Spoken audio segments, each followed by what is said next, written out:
Let me just say at the beginning that what we are going to say is what I would call the considered opinion of the Januta. An opinion which has been formulated by a number of discussions, a number of GBMs, and a process of introspection amongst all of us on what has happened in this university uh, from the 9th of February 2016.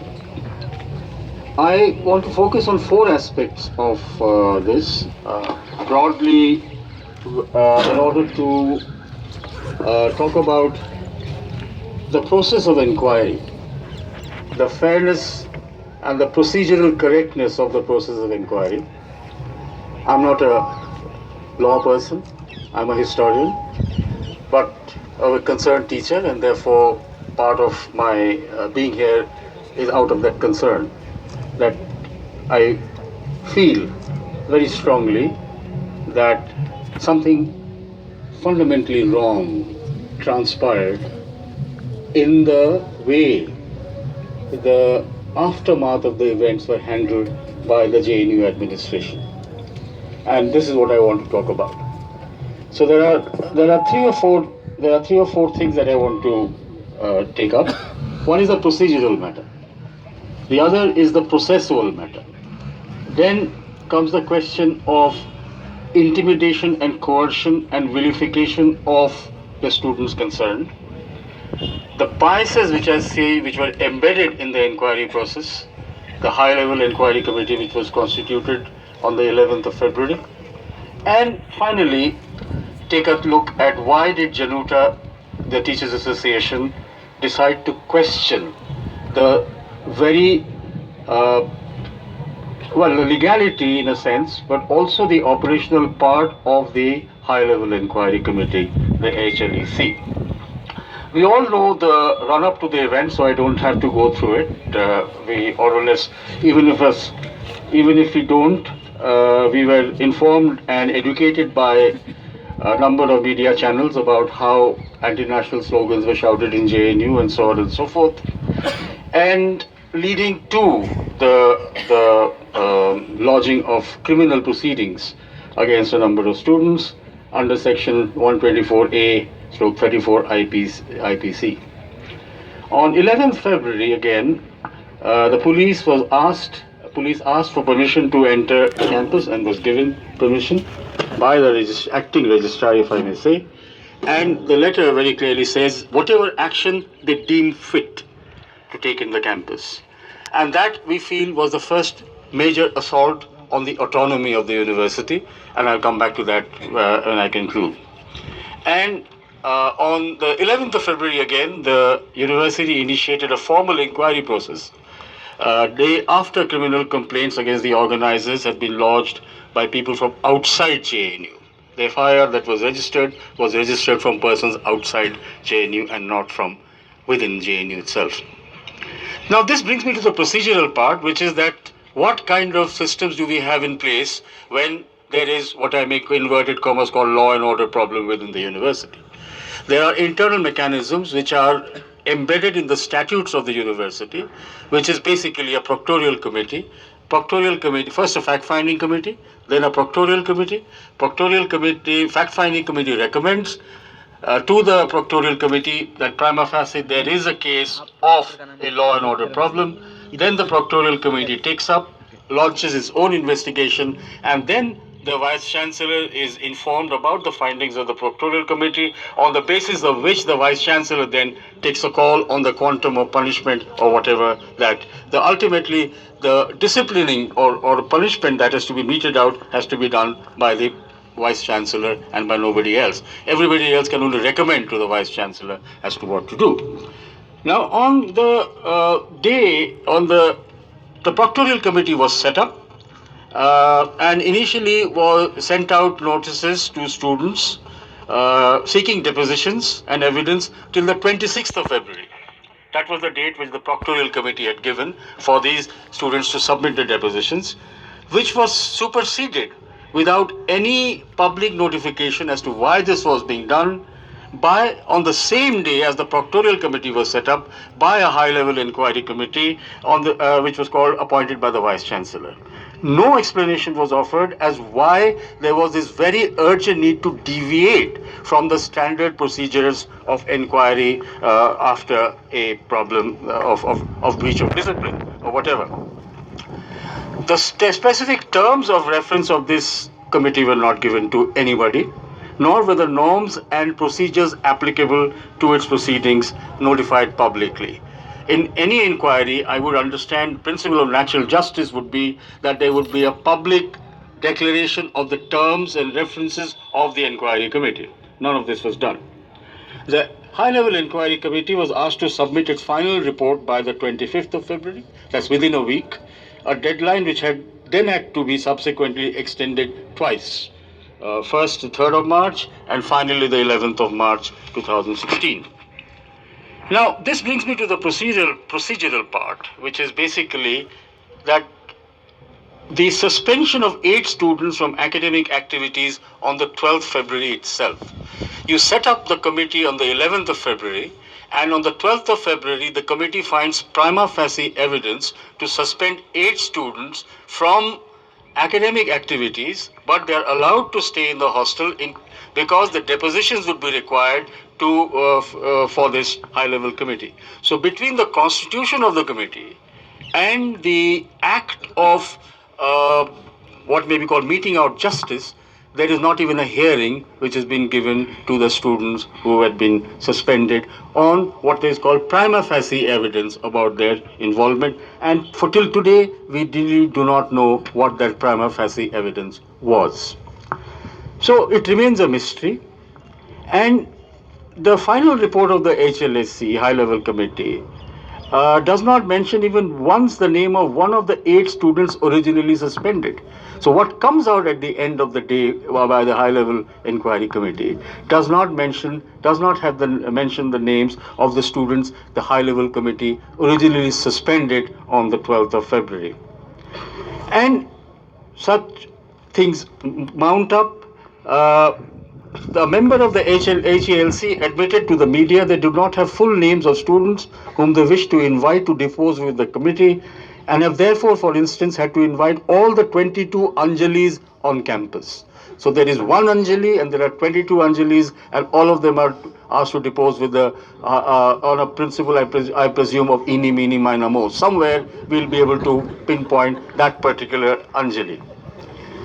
We are all familiar with the media trial that was unleashed on the students and on the university itself. And we also know that many of these so-called videos were fabricated. We earlier used the term doctored, but then we thought it was an insult to all doctors that we had in the university, so we used the term fabricated and morphed. Doctored is a term which is not allowed to be used in the campus. That some of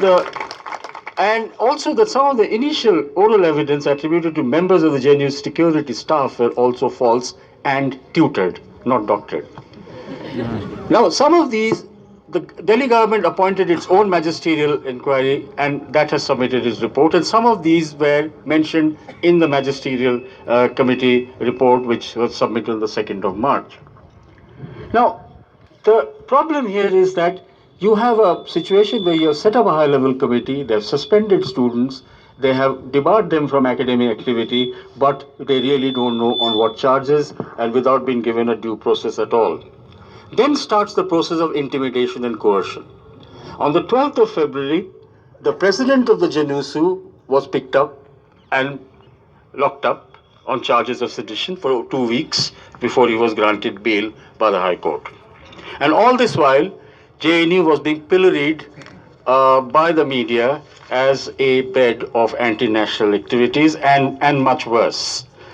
Then Delhi police then asked for the surrender of 2 more of our students who were taken into custody on the 25th of February and released on bail on the 18th of March 2016.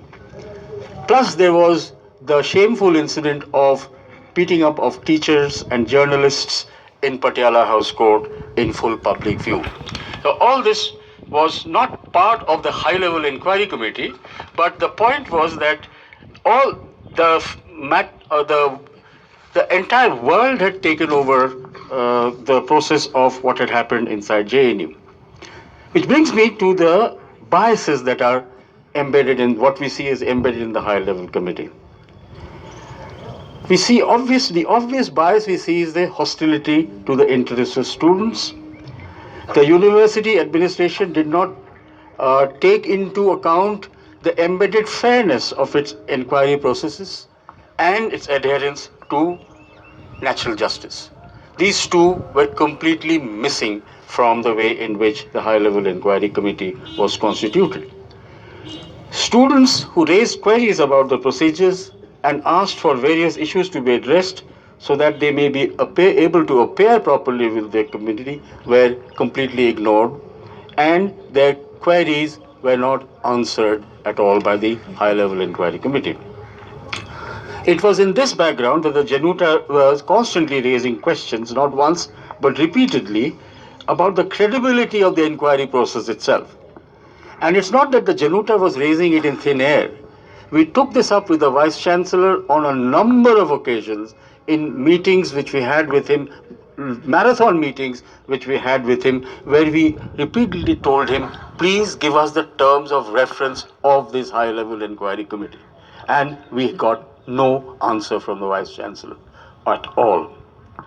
So we began to question the credibility of this committee. We demanded that this committee be broadened, be more inclusive, be more representative. We demanded that it included a woman faculty member. We also demanded that it should also include a faculty member from the SC and ST. But, well, finally, the committee was expanded by two, and there was a woman faculty member.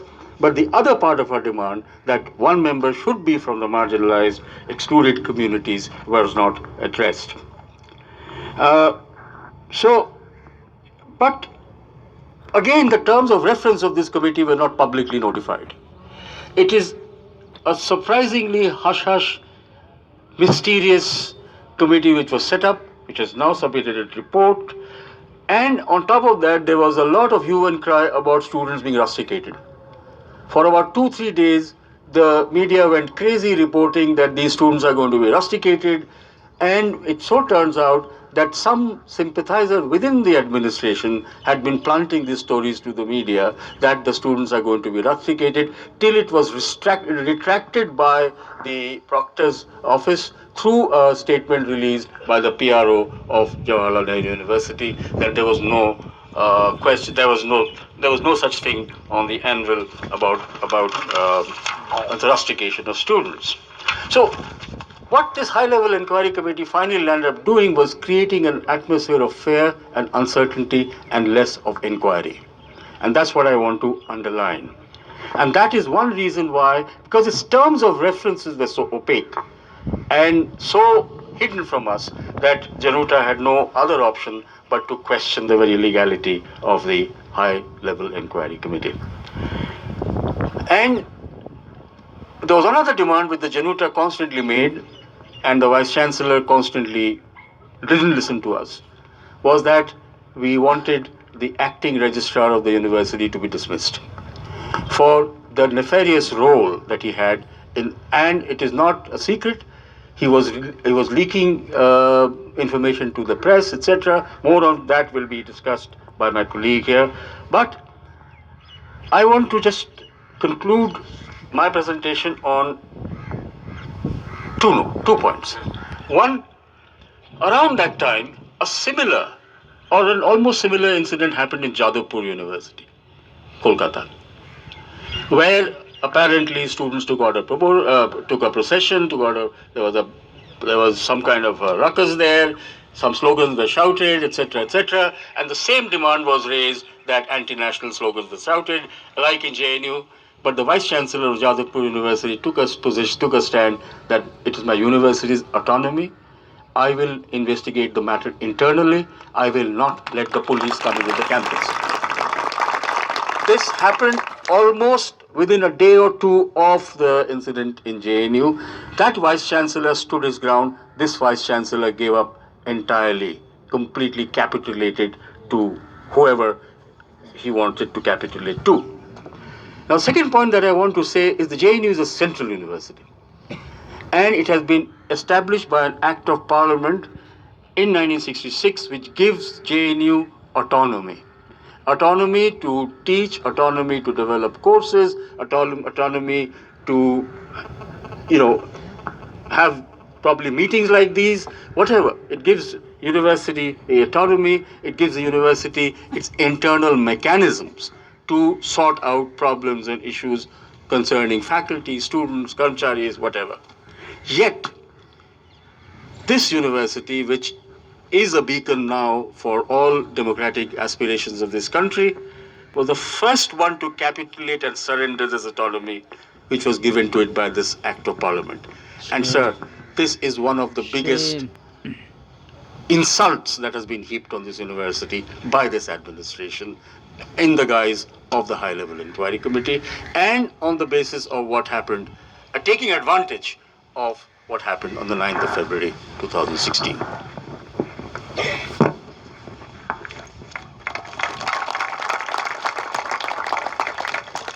Thank you, Rajat. I think Rajat testified to how the university administration undermined its own internal mechanisms, and then it failed to ensure the fairness of the inquiry process and compromised the principles of natural justice. I will now submit to the esteemed panel how these mechanisms were undermined and compromised in the media, which amounted to the JNU itself being subjected to a media trial. The principle of natural justice also includes the premise that justice must be seen to be done, which has been completely lacking in this case. The 8 pages of the High Level Enquiry Committee report, which has been made available in the public domain, rely primarily on 3 major sources of information that it has categorized as evidence. In the document submitted, that is the document number 6, if you just have a chance to look at that. And the 3 sort of sources of information which has been categorized as evidence are the following. Number 1, the complaint letter of the JNUSU Joint Secretary dated February 9, 2016, that is document number 7 in the documents list. Number 2, the deposition of the then acting registrar dated March 3, 2016, which is included in the HELC report 7, document 6, and the testimony of some security personnel and an excerpt of a video which is being claimed to have been authenticated by a forensic examination report, but the report has not been made available to us. Now, all of these evidences which the HLEC sort of bases its inquiry report on are characterized by inconsistencies, which I would like to point out some of these here. The said complaint of the JNUSU Joint Secretary dated February 9, 2016, that is HLEC report, term of reference number 1, para 2, page 2, submitted before the event has the subject line, and I would like to, point to this fact. The subject line reads, regarding the anti-national activities and anti-constitutional slogan in our campus. Now the question is, how could the said complainant know beforehand that the slogans to be raised during event would be anti-constitutional, within quote? The report, in arriving to its conclusion, does not assess the implication of this kind of an evidence. The second major evidence of the HLEC report in its report is the deposition of the then acting registrar dated March 3, 2016. Mind you, the custodians of the said deposition can only be the HLEC, which had 5 members, or the acting registrar himself. However, this deposition was leaked to the press conveniently and was reported in the press on the March 7th, 2016. But before I go on to discuss the deposition of the acting registrar, I would like to point out that as per the statute referred by Rajat in his presentation, the office of the registrar had no role at all if in the event being organized by student, particularly of February 9 in the campus. However, if the registrar is invited by the students to come and attend this event, or if he voluntarily accepts to come and attend that event, he is most welcome. But the fact of the